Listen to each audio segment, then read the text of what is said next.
Well, it's a great pleasure to be here today. I've actually never ever given a talk when I've got two mics on, but I do have two mics on today, so I hope that you can hear me. And no, it really is. I remember coming here many years ago and speaking in the other lecture theatre you have, where I think you've got a film crew at the moment, and when I started this work, so there's a real connection there. I think it was back about 1986, 87 when I first presented some of the work that we did on cloning the genes. So I'll just push forward. So opportunities to increase yield through manipulation of photosynthesis. And I have to say, when I started my postdoc, which was at the Plant Breeding Institute in Cambridge as it was then, the notion that we would need to have a focus on increasing yield was nowhere on the agenda, I can tell you. And it was very much a strong focus on other aspects of improving crop performance, but certainly not yield. So it's really nice to be here today to talk to you about the work that we've been doing in the last, I guess, 5 or 6 years. Okay, so it's quite useful just to rehearse why it is that we actually find ourselves in a situation where we need to increase crop yields. By the time we get to 2050, and I think we need to remember when we look at all of these numbers, this is in guesstimates based on modelling, and they could be wildly different, but the take-home message is that the population isn't decreasing, and therefore there will be significant challenges to feed the population in the future. So 34% more people on the planet, and then there's still a shift away from the outside into the urban environment.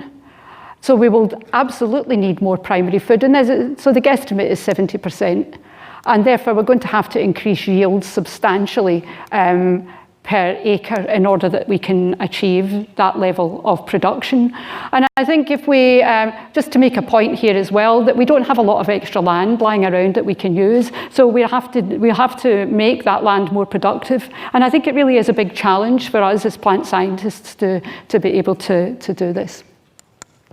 And then this is a graph that many of you will see, but just really to emphasize this continuing growth. And I don't know if it starts to look as if it's going to plateau off there, but I don't think that's necessarily the case unless we don't achieve our goals in producing food. So I think a continuing growth in the world population. And then if we want to set this growth in the context of our major crops that feed the world, maize, rice, wheat, and soybean. This paper was published in 2013, and I think it's still a very telling lesson for us, really, in the position that we're in. And if we can just take wheat, because we're at Rothamsted, I think it's appropriate to look at the wheat crops. And this is the yield in tonnes per hectare as we go, and you can see the steady increase here. And if you look at what's going to happen in the future, the predictions are that this will be the line here, but the dotted line is the prediction of what it is that we're going to need to feed the future population. And I don't think really it takes a rocket scientist to see that this is a big gap. And just to scoot through all the others, rice, even larger, slightly less with maize, and slightly less again with soybean.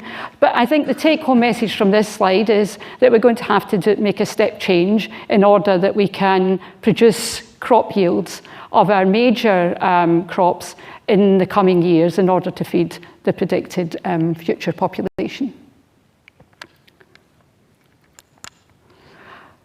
So just to begin to introduce photosynthesis and build the case for why it is we think that we can contribute to those increases in yield we need by improvement of photosynthesis. This is courtesy of Steve Long. This is a modified version of the Menteith equation, and I'm not going to get into the mathematics behind this because this is not my strong point, shall we say, but I think it's good to just start from first principles. So if we look at the harvested yield and we look at the components make this up, I've got a simplified slide coming up. So we can look at the this is the solar energy, the incoming solar energy, the ability of the plant to intercept and gather that energy and make use of it. And then is the conversion efficiency. So once the plant has absorbed the light, it has to convert that into product that the plant can use for growth and development. And then there's the energy content of, for example, the seed. And this is really effectively the harvest index that we've got at the far end of that equation. And if I can just take you over to a very simplified cartoon version of this. So here we've got yield and solar energy, light interception, conversion efficiency, and that harvest index. And what I've got down here is where are the opportunities? Which of any of these components can we actually do anything with that would give us any potential uplift in yield? And of course, solar energy is absolutely not limiting. Even in the UK, there's an excess available. Light interception may be something in some plant species that we can still improve, but certainly in the major crops, it's much less likely. And if we look at the harvest index, again, if you take wheat for an example, really the opportunity to increase or to improve on the harvest index is really not something that would be a major target for us. So I think that takes us to conversion efficiency. And this is only at 30% of the potential maximum, this ability to take that energy and use it to make product that the plant can use for growth. So how does that link back to photosynthesis? So conversion efficiency is effectively determined, particularly over the season, by the rate of photosynthesis. So this really takes us, gives a link between the potential to increase yield and photosynthetic capacity. So what's the evidence for this? So the evidence, the efficiency of photosynthesis determines the potential crop yield, certainly over the season. Photosynthesis has not been used to select for higher yield in crops, and in actual fact, perhaps in the questions or discussion later, I can talk about a project that I'm not going to, I've not got the data here today, but it was something that ran here at Rothamsted over a period of 3 years where we were screening 64 varieties of wheat to look to see if we could identify links between photosynthesis and yield. And as I say, I can talk to you about that. It was not simple. So there's a good reason why this has not been done, but nevertheless, it does present an opportunity to us if it hasn't yet been used. So where is the evidence that enhancing photosynthesis can actually increase yield? Well, there was an ongoing and many experiments over the last 20 years or so, plants grown in high CO2. So predicted CO2 levels, as you know, they're increasing. And so plants have been grown in the field across the planet and for different crop species. And this has shown that under elevated CO2, plants can increase their productivity and yield.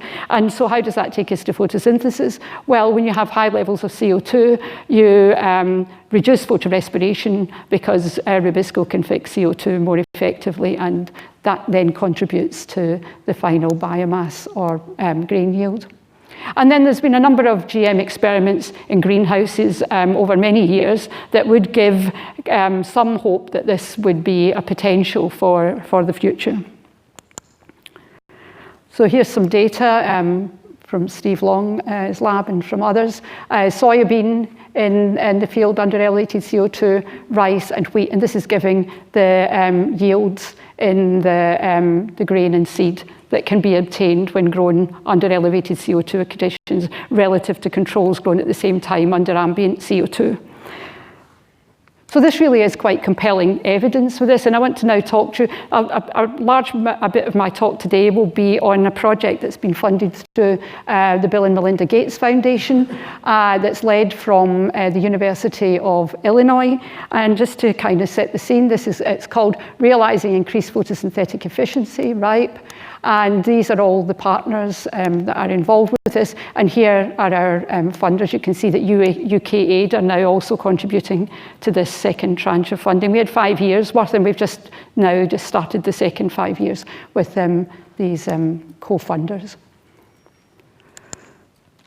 So this is actually a slide from Martin Parry. Well, I kind of took, the figure was from a publication from Martin Parry. So if you're going to manipulate photosynthesis, there's a whole array of options. It's a really complex process.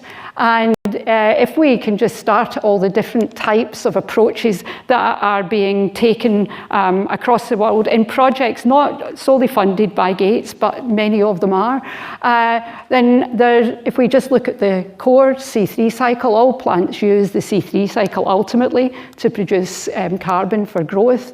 And Rubisco, of course, is the infamous protein, really fascinating enzyme in and of itself, very complex regulation.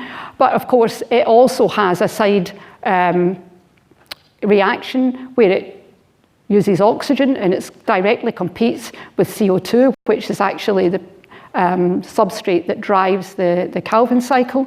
And so there's been a large focus on different aspects of Rubisco for many, many years. And I'm not going to talk, I'm just kind of talking through some of this. And more recently, it's activation through the enzyme Rubisco activase. So this is one particular target. Another that also targets Rubisco actually, but it's by using C4 pathway of photosynthesis and trying to introduce that into C3 plants.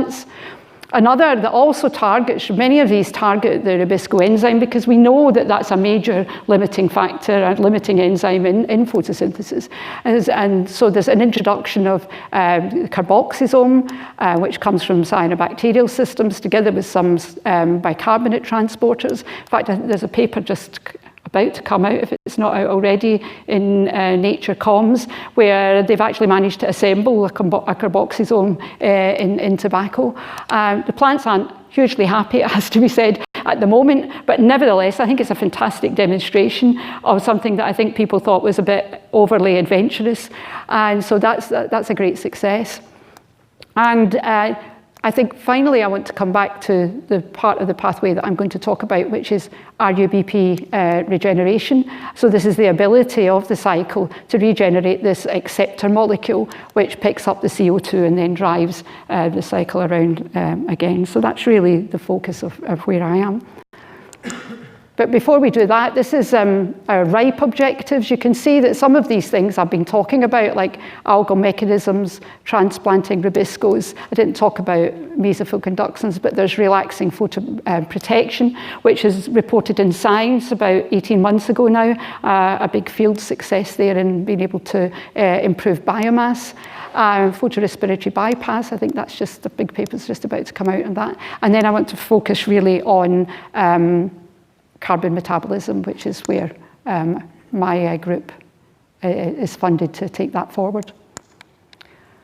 So here, a little diagram of the C3 cycle, just to remind you, take you back to a textbook. And so we've got Rubisco here. I've already mentioned that this picks up the CO2, adds it onto RUBP, and then we have this cyclic process that produces the acceptor molecule. And the point that I want to make from this is, although a lot of I guess publicity, time, effort has gone on Rubisco, it's only one of 11 enzymes in the Calvin cycle, and it was proposed a number of years ago. If you look at modelling that's been done on photosynthesis, you can see that the balance between Rubisco and the rest of the Calvin cycle actually shifts depending on environmental conditions. So although Rubisco under many conditions has complete control over flow through the Calvin cycle, not in every condition at all times in development of the plant. So it presented an opportunity. But how do you identify which one of these is 11, 10 other enzymes? How do we pick up the ones that might be the most important? And there's two different approaches. I'm not going to go into any great detail today.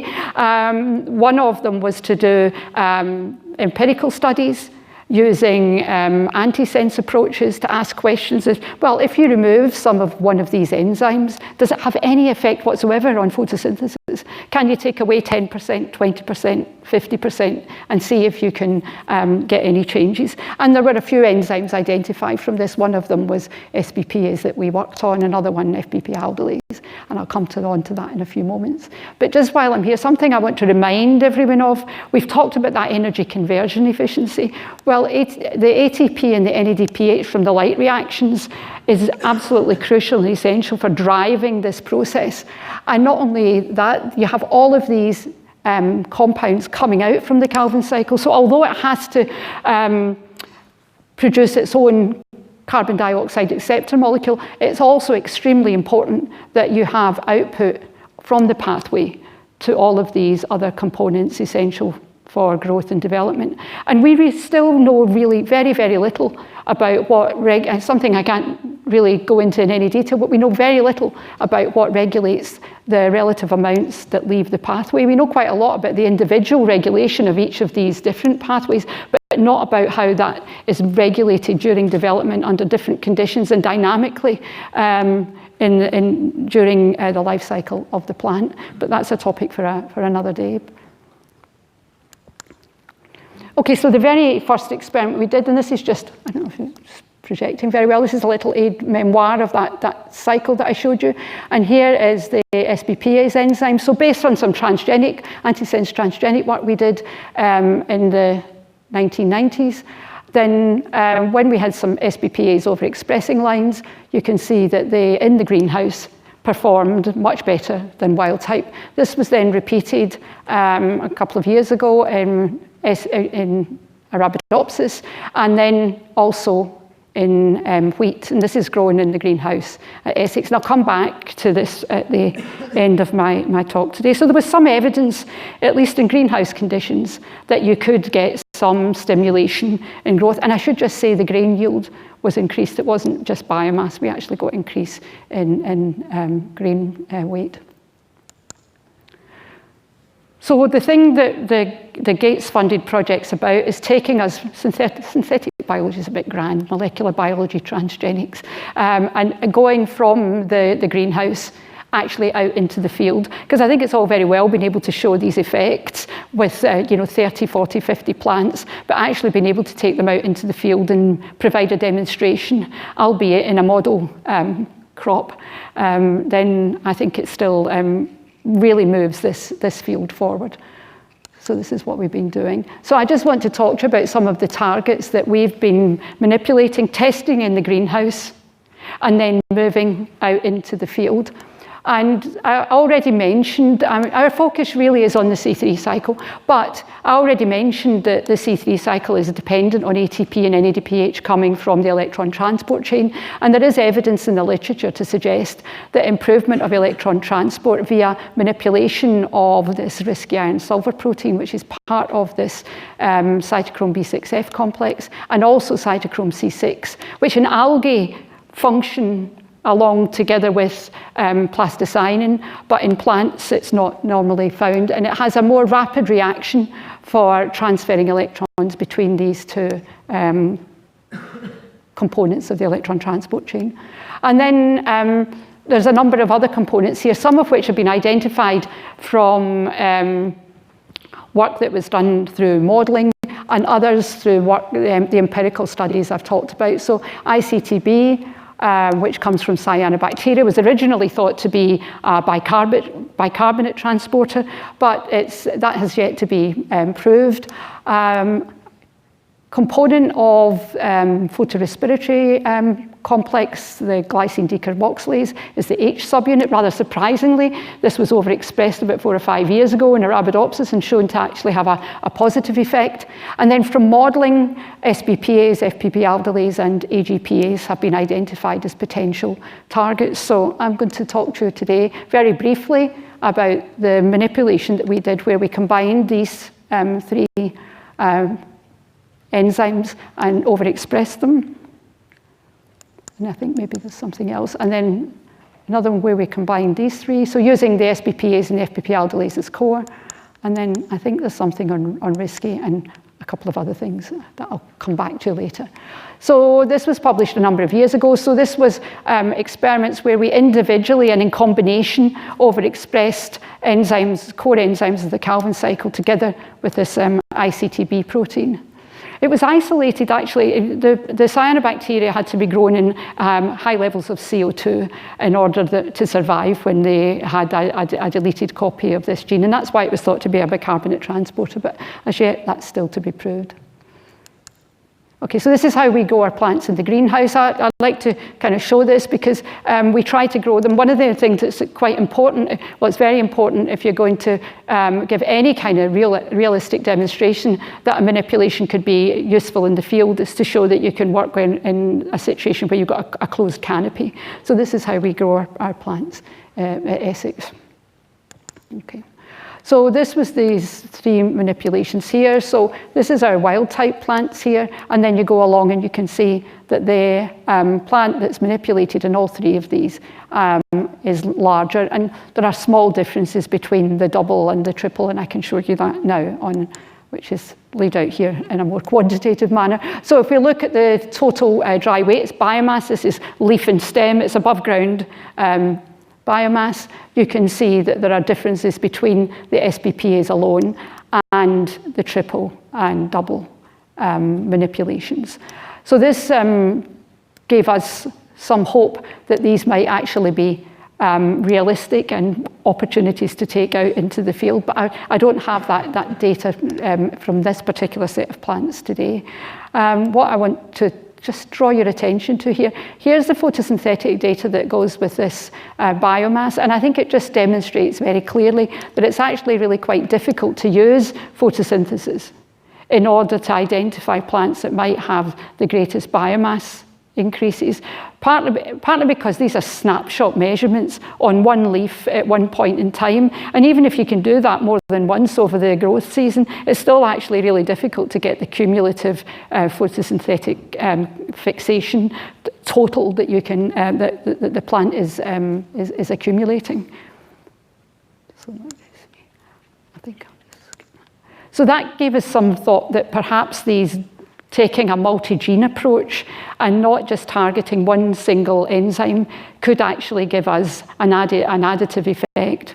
And so kind of, I guess if you like, we were a bit enthusiastic and we thought it might be useful to then take this SBPase and FBPaldolase double overexpression, and we added this together with the GDCH, which had been shown by Herman Bau's group, Stefan Tim, that overexpression of the GDCH alone stimulated flow through the photorespiratory pathway and stimulated carbon assimilation. It's really counterintuitive, and the mechanisms are not fully understood for this, but we thought maybe if we could do both of these things together, then that would be useful and might give us a greater effect than anything alone. So if we look here, this is very early growth, just after planting, days after planting, and you can see this is leaf area of the whole. This is a Arabidopsis this time, so we can get the whole leaf area. We stop about here because by then they're overlapping and you can't really get an accurate picture.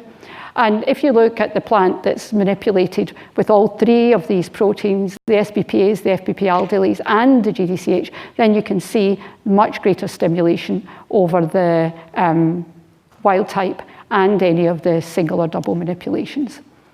And this is the dry weight. It's really important to look at the dry weight because, of course, you could get bigger, thinner leaves. But in actual fact, you can see that the biomass was also increased. And this is early in development. So we also looked after the seed set. And if you look at the dry weight from the plant, then you can see there's really not much difference at this point between the different manipulations. There might be a little bit more between the GDCH alone and that of the SFG, but more or less that increase in biomass is similar between these 2 different manipulations. But what was particularly interesting and why I wanted to show these data was that if you look at the seed weight produced, then the seed weight that was produced from this triple manipulation, this is the SBPase, FBPaldolase, and the GDCH, it was really quite substantial. But if you compare that with the GDCH lines, then we didn't see any stimulation. And this was both in high light and low light. We grew them in several different conditions, and we repeated this. And no stimulation of the seed weight here, but we haven't had the opportunity yet to go back and explain what might be underlying this.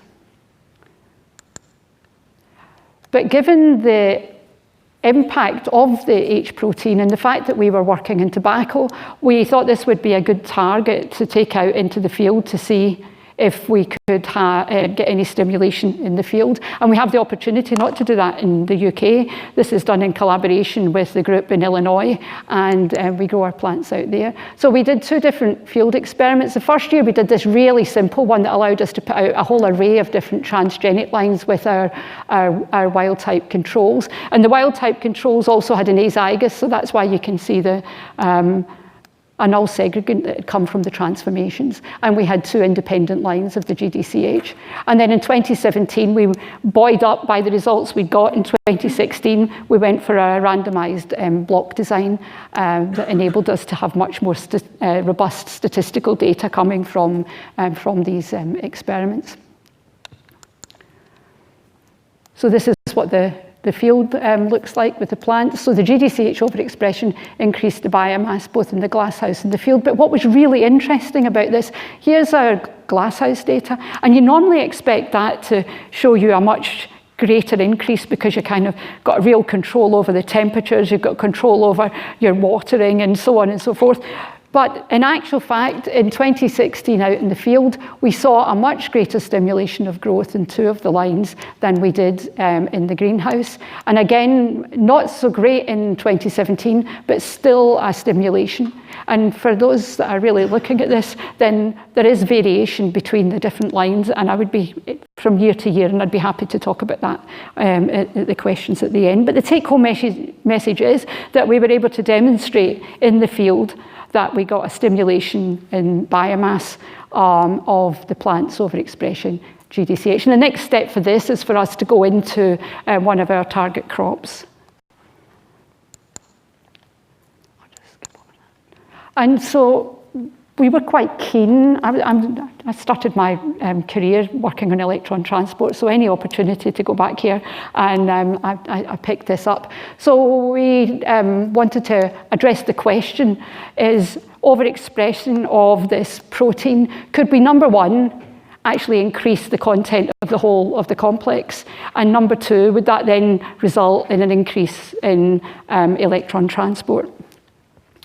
And I've not got the molecular data, but yes, we did manage to overexpress all of the components of the cytochrome B6F complex. But interestingly, we also saw increases in components of photosystem 2 and photosystem 1.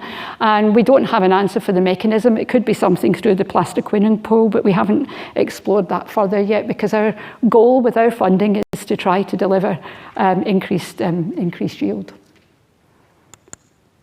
But these were the plants. We frequently use imaging, non-invasive imaging of chlorophyll fluorescence to identify or to screen plants to look for increases in photosynthesis. So these are the very small, little risky Arabidopsis plants, and you can see that the leaf area is greater, and they've got a stimulation in the fluorescence photosynthesis parameter, which is really photosystem 2. Flow through photosystem 2 that's measuring. But we looked at these plants as they grew on, and you can see here, if we look at assimilation rate over light intensity, here are 3 independent transgenic lines, and you can see that there's an increase in photosynthesis. This is assimilation rate here. And then when we look at electron transport, you can see that this is also stimulated. So this fitted with the expected phenotype that you would get if you increased the flow through the electron transport chain. And then just, I think this might be the last slide on this, is if you look at leaf area and then dry weight biomass, you can see that there is an increase in biomass. This is all in Arabidopsis at this point. We've got tobacco plants, but they've not been fully analysed yet. So I think that the take home from this was that there might be potential in increasing electron transport and increasing yield. So the next thing we wanted to do was ask if we could put these 2 things together.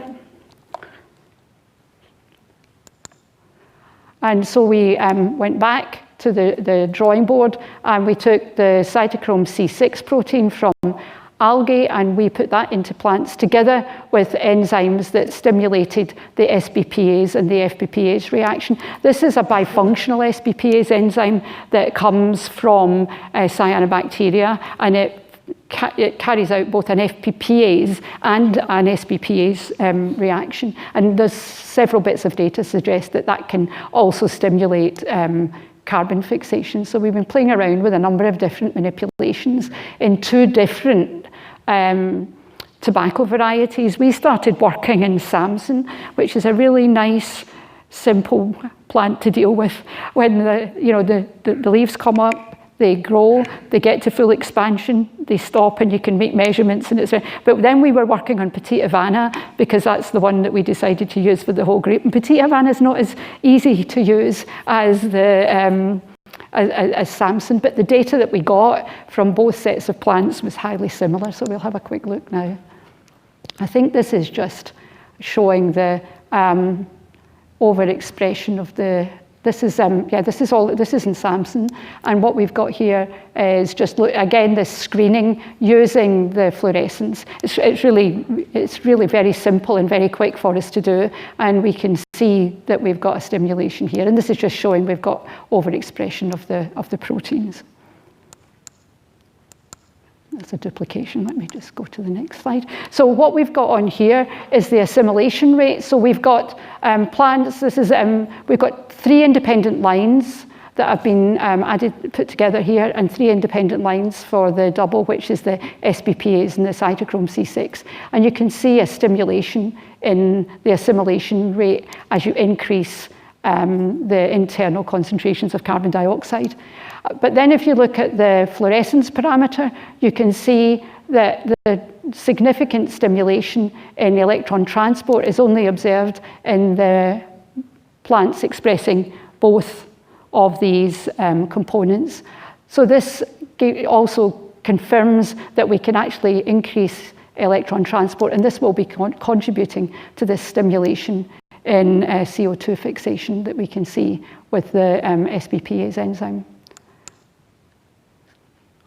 So this is data from the greenhouse. So we've got Petite Havana here, and this is the Samson. And you can see this is all relative, to make it kind of simpler to look at, this is all relative to wild type. And whenever we talk about wild type or control, again, it's always null segregants from the transformation, as well as the wild type plants that haven't been transformed. And you can see that we see quite a substantial stimulation in the growth of the plants and the biomass. And in this particular experiment with Petite Havana, we really didn't see much differential between the different manipulations. But when we looked in the Samson, the SBPase alone didn't have a great stimulatory effect, but we did see quite a substantially significant effect when we added both of these 2 components together. So again, we're seeing this stimulation of electron transport, stimulation of carbon assimilation, and increased biomass in the greenhouse. But we took this out into the field over 2 seasons, and there is quite a substantial bit of variation from one season to the other, and I don't think that will come as a big surprise to many people in the room. I think that whenever you put plants outside, even with the wild type plants, we see quite a bit of difference. If we look at the actual biomass that's produced, we've presented this as in percentage values in order that we can make some kind of comparisons. But if we look at the 2016 harvest, we can see that there's about a 20% increase in the biomass. If we just look down here at the dry weight of these are plants, one has got an increase in SBPase, one in cytochrome C6. I can't remember how many plants are in here, but this is both of them showed a stimulation in the 2016. And these plants were harvested much earlier in development. So I think this could be a developmental effect that you kind of lose as the plants go towards when they put on their flowers and seed. And then in 2017, this says late, this is a late harvest, so the plants were more mature than in 2016. And really, we did not see very much of a stimulation in the BC in 2017. But when we grew them again later in the season, then we can see that the stimulation of using SBPase and the cytochrome C6 did give what looks like a more stable effect in the field. So we are seeing effects in the field. They're 1 year on year, but it's not consistent. And I think that this actually kind of fits with the story that you can see when you're testing any new crop variety. So we got them in the field again this year, and I'm waiting for the data. I'm hoping that we can get some support for the data that we found in 2017. So I guess what I've been talking about is the kind of stimulation of the electron transport chain, the C3 cycle, and the GDCH, and we've got some plants now that have all three manipulations in, and we're hoping that that can give an additive effect on that. So I think, how am I doing for time, Sigrid? We've got another few minutes? 5 more minutes. Okay. Okay, but the game is not to manipulate photosynthesis in tobacco or to improve tobacco. It's just the model plant that we're using, because there's 7 different laboratories across the world that's doing this, and we're all making those manipulations so that we can bring them together and compare them in the field. So the game is that with the Gates project is to go into rice, cassava, soybean, and cowpea, and that's the next stage with that. But what I want to do now is swing across to a project that is, I guess, closer to Rothamsted, and that's the work that we've been doing in collaboration, more recently with Malcolm Hawksford and Caroline, who's here, who are here today, and also with Martin Parry and Elizabeth and Rhiannon up in Lancaster, and Steve in Illinois, but I'll not talk about any of the work with that today. And then this is the group that's at the University of Essex. And at the beginning of my talk, I showed you a demonstration that in the greenhouse, with plants overexpressing SBPase, had increased yield. And so we wanted to try and test this in the field. So this project started with this. So we wanted to look in field-grown plants to see if the SBPase could give an increase in yield, but also to use the work that we've been doing in the Gates project to then feed into wheat to see if we could actually produce additional lines during the period of the funding.